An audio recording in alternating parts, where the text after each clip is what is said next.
वो हरियाणा में एक सरकारी कर्मचारी था। उसके बाद उसने रिटायरमेंट लिया, लेकिन रिटायरमेंट के बाद उसकी जिंदगी पूरी तरह से बदल गई। वो डिप्रेशन का शिकार रहने लगा। उसे physical problems, medical problems, mental problems तक होने लगी।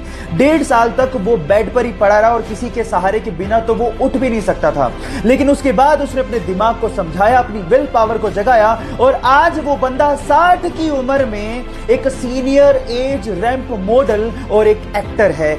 Yes guys, I am talking about Dinesh Mohan. Guys, यहां सीखने लायक बात यह है कि अगर आप कुछ भी जिंदगी में नया करना चाहते हो तो age is just a number. उम्र की रखिया, स्पिरिट होनी चाहिए।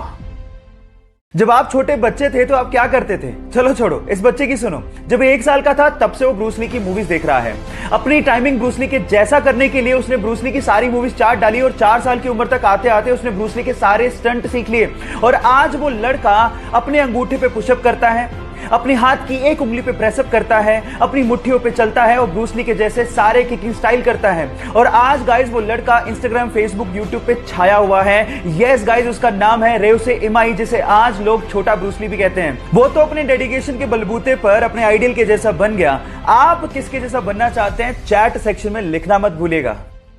जब 1965 में पाकिस्तान ने भारत के खिलाफ जंग शुरू कर दी तो तब के प्रधानमंत्री श्री लाल बहादुर शास्त्री जी ने सेना के हाथ खोलते हुए कहा कि तुम ईंट का जवाब पत्थर से दो। लेकिन इस बात से नाराज होकर अमेरिका ने भारत को धमकी देना शुरू कर दिया और कहा कि अगर भारत ने जंग बंद नहीं की तो अमेरिका से आने वाला गेहूं भारत को नहीं दिया जाएगा, वो बंद कर दिया जाएगा।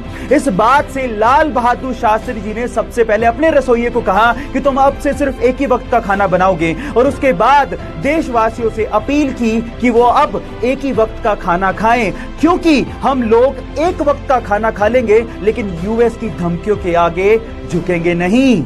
हरित क्रांति उसके बाद उन्होंने देश में शुरू की। जय जवान जय किसान का नारा देने वाले इस भारत के सपूत लाल बहादुर शास्त्री जी को मेरा सलाम। आपके प्यार की हद कितनी है? आंसर देने से पहले कहानी जरूर सुन लेना। यह बात 1970 की, जब स्वीडन से एक टूरिस्ट से एक इंडियन आर्टिस्ट को पहली नजर में प्यार हो गया। उसके बाद वो एक दूसरे को डेट करने लगे और फिर शादी हो गई। लेकिन कुछ कारणों की वजह से उस लड़की को वापस अपने देश लौटना पड़ा। लेकिन उस लड़के ने कहा था कि हम लोग एक दिन फिर से मिलेंगे।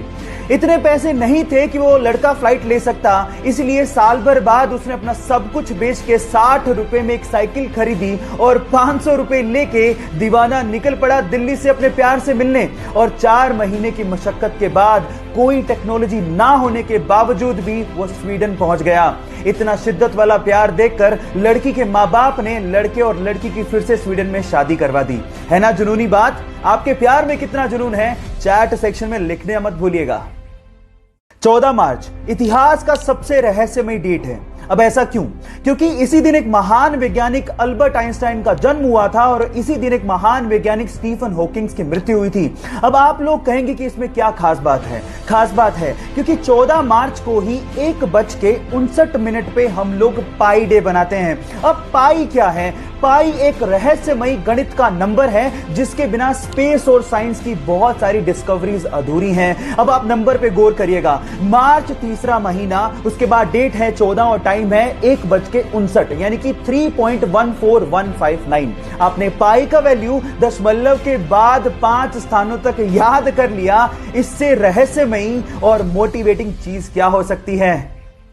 क्या आपने कभी सोचा है कि अगर कभी प्रलय आ गई या फिर न्यूक्लियर वॉर हो गया तो इस धरती का क्या होगा? क्या हम इसे फिर से रहने लायक बना पाएंगे? तो रुक जाइए, इसका इंतजाम हो चुका है।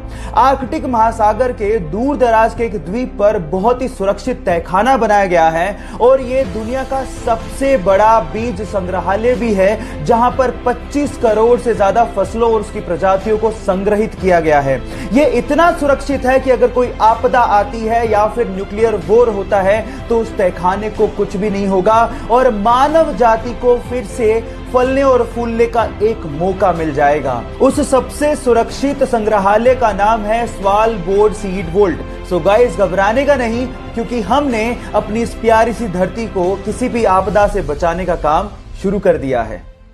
सुबह होते ही झोला लेके वो घर से बाहर निकल जाते हैं, पर अपने काम के लिए नहीं, बल्कि उस काम के लिए जिससे दूसरे की जान को बचाया जा सके। वो पेशे से डॉक्टर नहीं है, लेकिन जिसकी जान बच जाती है उसके लिए वो भगवान से कम भी नहीं है। सुबह होते ही झोला लेके वो गलियों में निकलते हैं और लोगों से अपील करते हैं कि उनके घर में अगर कोई अनयूज्ड मेडिसिन है तो उसे वो डोनेट कर दें। फिर उन मेडिसिन को इकट्ठा करके वो जरूरतमंदों को और गरीबों को फ्री में बांटते हैं। लोग प्यार से उन्हें मेडिसिन बाबा के नाम से जानते हैं। है ना बड़ी बात? तो इंसानियत की इतनी बड़ी मिसाल देने वाले ओमकार नाथ शर्मा जी को मेरा सलाम।